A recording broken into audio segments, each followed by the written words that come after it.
Hello everyone, कैसे हो आप सभी। जो बच्चे तैयारी कर रहे थे टीचिंग एग्जाम के लिए, उनके लिए बहुत ही बड़ी दो वैकेंसीज आई हुई हैं, केवीएस और एनवीएस में। केवीएस होते हैं केंद्रीय विद्यालय, जो सेंट्रल गवर्नमेंट के स्कूल हैं, प्लस एनवीएस जिन्हें हम बोलते हैं नवोदय विद्यालय, ये रेजिडेंशियल स्कूल होते हैं जिनमें बच्चे रहकर पढ़ाई करते हैं। इन दोनों स्कूल्स में वैकेंसीज आई हुई है आपकी TGT, PGT, PRT, principal and non teaching staff के लिए। ठीक है, तो इस वीडियो में कंप्लीट आपको इन्फॉर्मेशन बताने वाला हूं कि आपके पास अगर सीटेट है, नहीं है, ग्रेजुएशन है, मास्टर डिग्री है, तो किस पोस्ट के लिए आप एलिजिबल है, किस पोस्ट के लिए आप एलिजिबल नहीं है। इस वीडियो में कंप्लीट इन्फॉर्मेशन आपको मिलेगी। और फॉर्म फिल करना स्टार्ट हो चुके हैं 14 नवंबर से ही, आज से ही फॉर्म फिल होना स्टार्ट हो गए। फॉर्म फिल करने से पहले वीडियो जरूर देख लें ताकि आप कोई गलती ना करें फॉर्म फिल करते टाइम, क्योंकि एग्जाम फीस बहुत ज्यादा हाई है। अगर आप कुछ गलती करेंगे दोबारा फॉर्म भी नहीं फिल कर पाएंगे, क्योंकि फीस जो है वो 2 से 2,500 रुपए पर पोस्ट के लिए है। तो गलती बिल्कुल भी ना करें। और इस वीडियो के डिस्क्रिप्शन में आपको एक लिंक दे दूंगा जिसे आप ओपन करके डायरेक्ट फॉर्म फिल करना स्टार्ट कर सकते हैं। उससे पहले कंप्लीट वीडियो जरूर देख लेना अपनी एलिजिबिलिटी के लिए,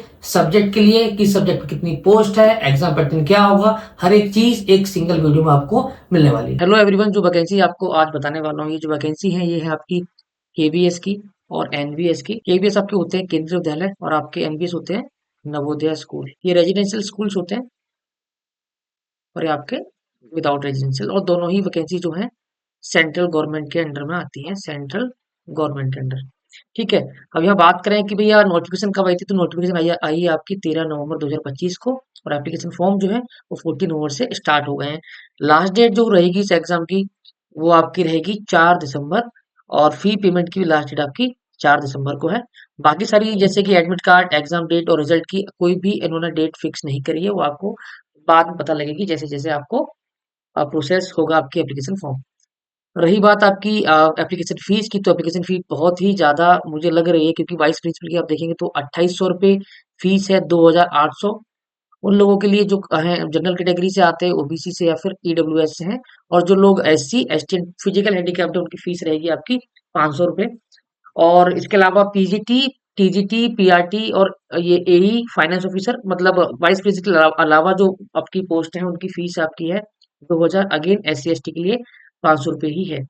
उसके बाद मल्टीटास्किंग स्टाफ और जो थोड़ी सी लो लेवल की जॉब आपकी है, उसमें फीस है 1700, यानी कि 1700। और एस सी एस टी की 500 कांस्टेंट है, उसमें कुछ भी कमी नहीं करी है उन्होंने।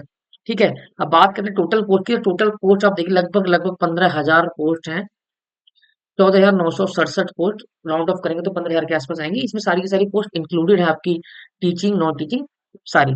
एज लिमिट बात करूं तो मिनिमम आपकी एज होनी चाहिए 18 ईयर्स होनी चाहिए, और मैक्सिमम आपकी 40 ईयर्स से ज्यादा ना हो। ये 40 ईयर्स जो एज लिमिट आपको दिख रही है ये है जनरल कैटेगरी के लिए। एस सी एस टी को आपको मिलती है 5 साल के लिए रिलैक्सेशन मिलता है। लगभग ऑलमोस्ट डबल पोस्ट मुझे दिख रही है, नवोदय में थोड़ी सी कम है।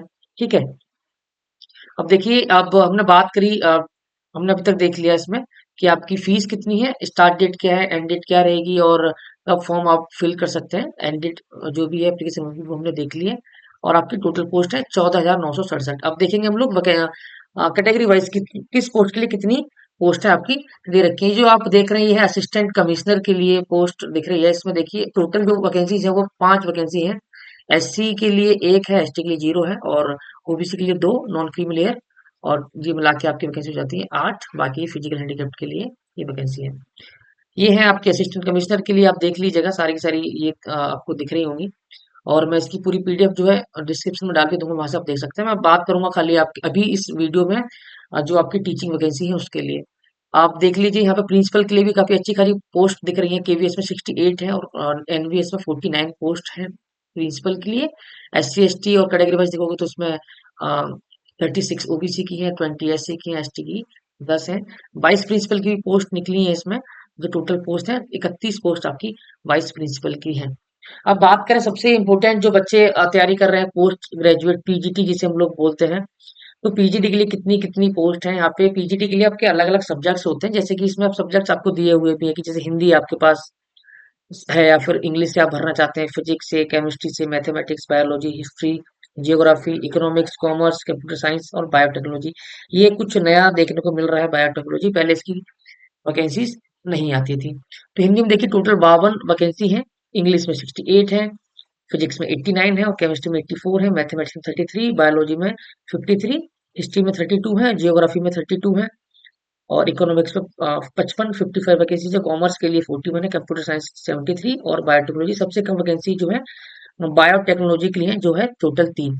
मैंने लगभग लगभग बहुत ज्यादा वैकेंसी जो देख रहा हूँ मैं इसमें फिजिक्स और केमिस्ट्री की आपको दिखेंगे। आप बाकी सब्जेक्ट्स के लिए भी यहाँ पे देख सकते हैं, आप जिस भी कैटेगरी से बिलोंग करते हैं। अब बात करते हैं, ये आपको देखी, ये हमने बताया केबीएस के लिए, मतलब दो फॉर्म आपको दिख रहे हैं, केबीएस और एनबीएस। तो जो वैकेंसी है ये आपको दिख रही है पीजीटी के लिए, ये केबीएस स्कूल के लिए आपको डेटा सारा दिया हुआ है। इसके नीचे आप डेटा देखेंगे, ये है एनबीएस जो नवोदय स्कूल है उनके लिए कितनी वैकेंसी है, थोड़ी सी कम है, आप देख लीजिएगा।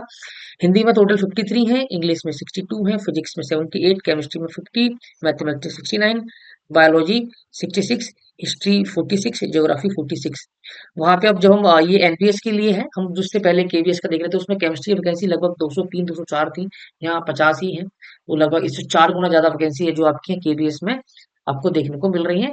यहाँ पे भी इन्होंने कैटेगरी वाइज आपको अलग अलग नंबर ऑफ वैकेंसी दी हुई है कि किस कैटेगरी में कितनी वैकेंसीज आपको मिलेंगी। इसके अलावा एनबीएस में ये कॉमर्स की भी है, economics, commerce, computer science and physical education, male and female, इनकी वैकेंसी भी आपको दी हुई है। ठीक है। अब पोस्ट ग्रेजुएट में ही ना कुछ मॉडर्न लैंग्वेजेस हैं जिनमें वैकेंसीज निकलती है, ये बहुत कम वैकेंसीज होती है, जैसे कि असमीज जो असम में स्कूल है उनमें, जो वहाँ की लोकल लैंग्वेज है असम, उसके लिए ये 5 वैकेंसीज दी है। कुछ गारो है, तमिल है, तेलुगु है, उर्दू है, बांग्ला, इनमें वैकेंसीज भी कम होती हैं और जो कैंडिडेट्स हैं अप्लाई करने के लिए वो भी काफी कम लोग आपको देखने को मिलते हैं। तो आप मेन जो सब्जेक्ट्स आपके इकोनॉमिक्स, कॉमर्स और फिजिक्स केमिस्ट्री, ये सब आप देख लेना। ये जो टीजीटी की वैकेंसीज होती हैं आपको पढ़ानी होती है 6 से लेके 10th क्लास के बच्चों को जो पढ़ाते हैं ना वो होते हैं टीजीटी। ऊपर हमने जो देखा, ये ये सारी की सारी वैकेंसी आपकी थी, ये पीजीटी की, इन्हें बोलते हैं पीजीटी। और ये बच्चे ये जो टीचर्स आप सिलेक्ट होते हैं अगर, तो आप पढ़ाएंगे 11वीं और 12वीं क्लास के बच्चों को। ठीक है, तो पीजीटी 11वीं 12वीं क्लास, टीजीटी आपको 6 से लेके 10th क्लास के लिए टीजीटी है।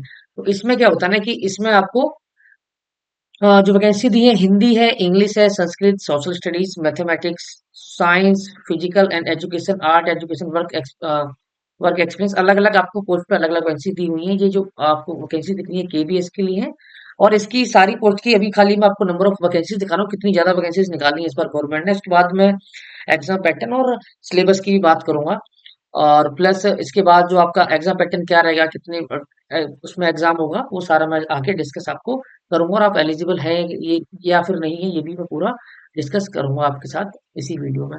हमने पहले देखा केवीएस के लिए, ये जो टीजीटी की आपको वैकेंसी दिख रही है ये है एनपीएस के लिए, नवोदय विद्यालय के लिए। यहाँ पे भी अलग अलग सब्जेक्ट्स के लिए है, साइंस के लिए 86 ही है, मैथमेटिक्स 116 जो सबसे ज्यादा दिख रही है मुझे इस लाइन में, सोशल स्टडीज 66, और ये कैटेगरी वाइज आपको अलग अलग नंबर्स दिए हुए हैं। इधर कंप्यूटर साइंस की है, बहुत ज्यादा computer science 267 vacancy computer science के लिए। इसका मतलब समझिए कि गवर्नमेंट कितना ज्यादा कोशिश कर रही है बच्चों को बहुत ज्यादा कंप्यूटर और टेक्नोलॉजी से फेमिलियर होने के लिए, इसलिए वैकेंसी इतनी ज्यादा बढ़ के आपको दिख रही हैं। ये भी आपकी जो है वैकेंसी ट्रेंड ग्रेजुएट टीचर यानी कि टीजीटी के लिए ही है, जो एमबीएस के लिए, लेकिन ये लैंग्वेजेस में है, जैसे हमने आपको पिछले वाले स्क्रीनशॉट में दिखाया था, जैसे कि असमीज, गारो, गुजराती, अलग अलग स्टेट के लिए कुछ कुछ वैकेंसीज होती है बाकी रीजनल लैंग्वेज के लिए, तो ये वो वैकेंसी वो है।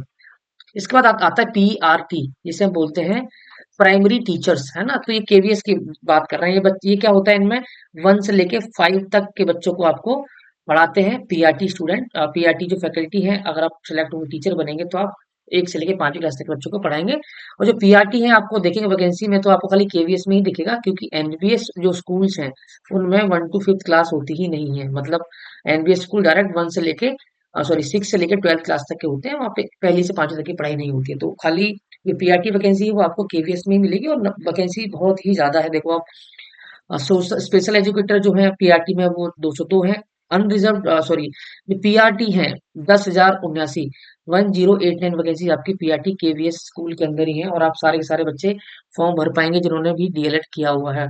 उसके बाद बात करते हैं नॉन टीचिंग पोस्ट की, तो इसमें अलग अलग पोस्ट आपको दी हुई है, administrative officer, finance officer, assistant engineer, assistant section officer, junior translator, senior secretariat, junior stenographer, ये अलग अलग आप देख सकते हैं इसको, वीडियो को पॉज करके। और बाकी कुछ वैकेंसीज और हैं जो नॉन टीचिंग में ही है, लैब अटेंडेंट अटेंडेंट है, जो जैसे आप 11th 12th या 6th 8th क्लास में जब आप साइंस या कुछ पढ़ते हैं तो आपको कभी कभी लैब में लिया जाता है, तो लैब में जो असिस्टेंट होते हैं, हेल्प कराते हैं फैकल्टी की, टीचर की, वो जो अटेंडेंट है, ये वही पोस्ट है लैब अटेंडेंट की, है ना। तो इनकी पोस्ट भी 78 है।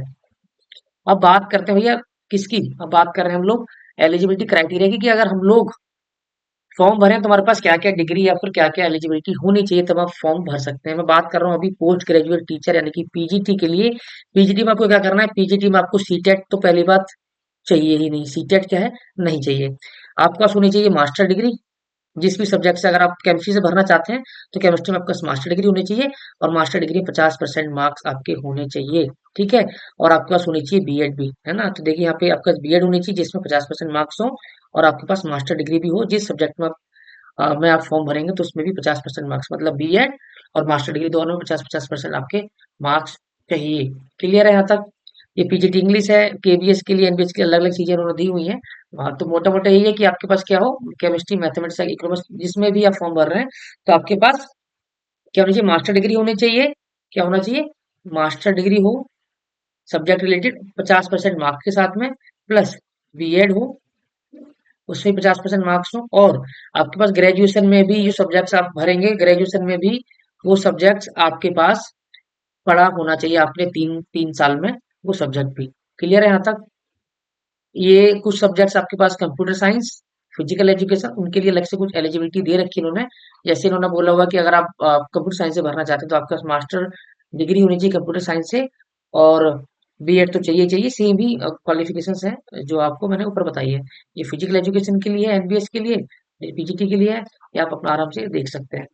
इसके बाद मैं बात कर रहा हूँ अभी टीजीटी के लिए, जैसे बोलते हैं ट्रेन ग्रेजुएट टीचर, जो 6 से लेकर 10th क्लास बच्चों को पढ़ाते हैं। उनमें अगर आप देना चाह रहे हैं, अप्लाई करना चाह रहे हैं, तो आपके पास अलग अलग सब्जेक्ट्स में वैकेंसी दिखाई थी ऊपर। तो यहाँ पे क्या होता है ना कि जब भी आप 6 से लेकर 10th तक के पढ़ाना चाहेंगे तो आपके पास यहाँ पे सीटेट होना चाहिए। क्या होना चाहिए, सीटेट होना चाहिए, पेपर सेकंड, मतलब सीटेट क्वालिफाई हो पेपर सेकंड वाला, और आपके पास ग्रेजुएशन डिग्री चाहिए, वो बिल्कुल मस्ट है। और उसमें आपके पास मार्क्स इन्होंने नहीं बोले हैं कि आपके पास कितने मार्क्स हो, आपके पास कितने मार्क्स भी हो, मतलब आप पास होने चाहिए ग्रेजुएशन के लिए, और सीटेट आपको क्वालिफाई होना चाहिए पेपर 2। इनमें जो जैसे मैथ्स है, इनमें क्या बोला है कि उन्होंने मैथमेटिक्स में अगर अप्लाई करना चाह रहे हैं तो आपके पास क्या होना चाहिए कि आपने तीन समय, मतलब आपके पास 3 साल होते हैं और 6 सेमेस्टर होते हैं, है ना। एक साल में 2 सेमेस्टर, तो 3 ईयर्स होते हैं और 6 सेमेस्टर होते हैं। तो मतलब आपने 3 के 3 साल, 6 के 6 सेमेस्टर आपने मैथमेटिक्स पढ़ी होनी चाहिए, प्लस आपका फिजिक्स होना चाहिए एटलीस्ट 1 साल, मतलब किसी भी पूरे 3 साल में से 1 साल या फिर 2 सेमेस्टर आपने फिजिक्स पढ़ी होनी चाहिए, या आपके पास केमिस्ट्री होनी चाहिए, है ना। तो ये मैथमेटिक्स के लिए है। टीजीटी साइंस की बात करूँ तो ये तो सारी चीजें कांस्टेंट नहीं, जैसे कि मैंने बताया सीटेट पेपर सेकंड और ग्रेजुएशन होना चाहिए, लेकिन यहाँ पे क्या होता है ना कि साइंस के लिए बहुत ज्यादा प्रॉब्लम आती है सब्जेक्ट कॉम्बिनेशन की। तो उन्होंने बोला है कि आपका अगर आपने बीएससी करी है तो आपका केमिस्ट्री पढ़ा होना चाहिए, आप और या फिर बोटनी हो या फिर जियोलॉजी हो, तब ये सब्जेक्ट कॉम्बिनेशन होगा, तभी आप अप्लाई कर पाएंगे ईजीटी साइंस के लिए। सेम सोशल साइंस के लिए उन्होंने कुछ कुछ कंडीशन रखी हुई है, आप ये भी पढ़ लेना। क्लियर है यहाँ तक। कंप्यूटर साइंस के लिए उन्होंने बताया हुआ है टीजीटी के लिए ही कि बैचलर डिग्री होनी चाहिए आपके पास कंप्यूटर, मतलब बीसी आप हो सकते हैं 50% मार्क्स के साथ, या फिर आपने ग्रेजुएशन कर रखी हो कंप्यूटर साइंस या फिर आईटी से 50% मार्क्स के साथ में, है ना। तो ये और बीएड तो आपके पास चाहिए ही चाहिए। क्लियर है। हाँ। उसके बाद हमने सारा कुछ देख लिया, बात करते हैं एग्जाम पैटर्न की कि एग्जाम है कैसा। अब देखिए क्या किया ना इन्होंने इस बार, बहुत अच्छा काम ये किया कि आपके पास एग्जाम जो है ना वो दो फेजेस में होंगे, टीयर 1 और टीयर 2। टीयर 1 जो आपका होगा वो क्वालिफाइंग इन नेचर होगा। क्या होगा, क्वालिफाइंग नेचर, मतलब आपको सिर्फ पास करना, आपके मार्क्स आपके ऐड नहीं होंगे। आप चाहे फॉर्म फिल करें पीजीटी का, टीजीटी का, या फिर पीआरटी का, या फिर कोई भी नॉन टीचिंग, तो आपके लिए टीयर 1 सबके लिए एक जैसा ही रहेगा। हो सकता है कि लेवल थोड़ा बहुत ऊपर नीचे रहे। तो इसमें क्या है ना टीयर 1 में कि आपका सब्जेक्ट दिए हुए हैं 1 2 3 4 5 6, आपका 6 सब्जेक्ट पेपर में आएंगे।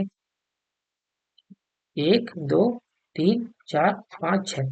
पहला है जनरल रीजनिंग। जनरल रीजनिंग के 20 क्वेश्चन पूछेंगे जो आपके मार्क्स होंगे 60 मार्क्स, यानी कि एक जो क्वेश्चन होगा वो 3 मार्क्स का होगा। सेम है न्यूमेरिकल एबिलिटी, मतलब मैथमेटिक्स पूछेंगे आपसे, कंप्यूटर पूछा जाएगा आपसे 20 क्वेश्चन 20 नंबर का, जनरल नॉलेज पूछी जाएगी, और आपसे 10 नंबर का पूछा जाएगा इंग्लिश, और 10 नंबर की पूछी जाएगी आपसे अदर मॉडर्न इंडियन लैंग्वेज, इसमें हिंदी भी आपकी आती है, बाकी और लैंग्वेजेस भी इसमें है।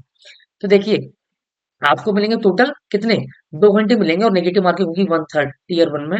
आप जब कैलकुलेट करेंगे 1 2 3 4 5 6, तो आपके टोटल मार्क्स बन रहे हैं 300 मार्क्स का टीयर 1 आपका होगा। कितने क्वेश्चन आएंगे, 100 क्वेश्चन आएंगे, आपको टाइम मिलेगा 2 घंटे का, और नेगेटिव मार्किंग होगी। एक बार दोबारा बता देता हूँ आपको, 300 आपको मार्क्स मिलेंगे, 100 होंगे आपके क्वेश्चंस आएंगे, टाइम मिलेगा 2 घंटे, और नेगेटिव मार्किंग आपकी होगी 1/3। ठीक है, तो ये आप देख लेना। जो बच्चे क्वालिफाई करेंगे टीयर 1 को वो जाएंगे टीयर 2 में।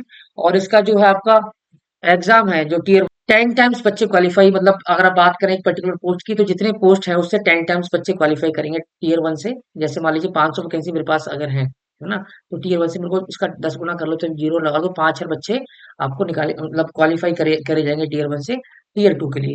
अब टीयर 2 बड़ा इंटरेस्टिंग है, इसमें क्या है कि आपको 85% जो है मार्क्स तो आपको टीयर 2 के ही लगेंगे। उसमें आपके दो टाइप के क्वेश्चन पूछे जाएंगे।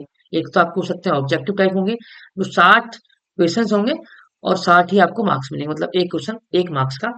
और इसके अंदर आपको टाइम मिलेगा 2.5 घंटे। लेकिन इसमें इंटरेस्टिंग क्या है, इंटरेस्टिंग ये है कि आपको ऑब्जेक्टिव मतलब एमसीक्यू जो आप बोलते हैं, चार में से कोई एक सिलेक्ट करना होता है वो, प्लस आपको डिस्क्रिप्टिव पेपर भी देखने को मिलेगा। डिस्क्रिप्टिव में आपको 10 क्वेश्चन मिलेंगे, 40 नंबर के, यानी कि एक क्वेश्चन 4 नंबर का मिलेगा। और जो पूरा पेपर होगा वो आपका होगा 100 मार्क्स का, 40 डिस्क्रिप्टिव और 60 आपका ऑब्जेक्टिव एमसीक्यू टाइप। टाइम मिलेगा आपको 2.5 घंटे, और नेगेटिव मार्किंग होगी आपकी 1/4 नेगेटिव मार्किंग। और जो 1/4 नेगेटिव मार्किंग होगी वो आपकी ऑब्जेक्टिव वाले पार्ट में ही होगी, पार्ट 1 में। इसमें कोई भी नेगेटिव मार्किंग नहीं है। उसके बाद जो बच्चे ये भी क्वालिफाई करेंगे उनको मिलेगा फिर इंटरव्यू वाला थर्ड फेज। इंटरव्यू आपका होगा 15% मार्क्स, यानी कि टोटल जो मार्क्स आपके बनेंगे, ये मार्क्स आपके बनेंगे कितने, ये आपके 100 मार्क्स हैं टीयर 2 के। और इंटरव्यू जो है, इंटरव्यू में भी आपको कितने मिलेंगे, ये भी आपको 100 मार्क्स का इंटरव्यू होगा। लेकिन इसमें जो आपका 200 नंबर का पूरा पेपर बनेगा, जो फाइनल मेरिट लिस्ट बनेगी वो बनेगी 85% इसका और 15% इसका। तो ये आपका बनेगा 100%। यही आपका डिसाइड करेगा इन दोनों को मिला के कि आपके मार्क्स कितने बन रहे हैं, और फाइनल मेरिट लिस्ट यही बनेगी, है ना। तो ये था पूरी आज की इस वीडियो के बारे में। सारे के सारे बच्चे जो ये वीडियो देख रहे हैं वो आप लोग एक बार ये वीडियो को ध्यान से देखना, और अपने सब्जेक्ट कॉम्बिनेशन, अगर आप सोशल साइंस या फिर साइंस से फॉर्म भर रहे हैं या फिर मैथ से भर रहे हैं, तो अपने सब्जेक्ट कॉम्बिनेशन और अपनी मार्कशीट को एक बार उठा के जरूर देख लेना कि आपने तीनों साल में क्या पढ़ा है और आपसे क्या पूछा गया है एलिजिबिलिटी वाले सेक्शन में। अगर वो मैच कर रही हैं चीजें तो आप फॉर्म भर लेना। एग्जाम की फीस थोड़ी सी ज्यादा है, तो गलती करने की कोशिश भी उतनी कम करना। अपने पास टाइम है काफी अच्छा खासा, 4 दिसंबर तक का, तो एंड टाइम का वेट नहीं करना है। जितना जल्दी आपके पास डॉक्यूमेंट हो जाते हैं, आप ना एग्जाम जो फॉर्म है वो फिल कर लेना। और वैकेंसीज बहुत अच्छी हैं, आपको बहुत अच्छा मौका मिलेगा, और बहुत लोग वेट कर रहे थे बहुत टाइम से, तो बहुत ही गोल्डन चांस है आप लोगों के लिए अभी इस फॉर्म को फिल करने का। तो thank you very much video देखने के लिए। कुछ भी आपको प्रॉब्लम आती है तो आप कमेंट करके इस वीडियो पूछ सकते हैं। प्लस इस वीडियो की जो पीडीएफ आपको है मैं डिस्क्रिप्शन में लगा दूंगा, प्लस एग्जाम फॉर्म कहाँ से फिल करना है उसका लिंक भी लगा दूंगा। इसके साथ साथ एक मेरा टेलीग्राम ग्रुप भी बनाया हुआ है, वहाँ भी ये वीडियो का लिंक और इस वीडियो की जो आपको पीडीएफ मिल रही है वहाँ पे अपलोड होगी, और वहाँ से भी आप डाउट मुझसे पूछ सकते हैं।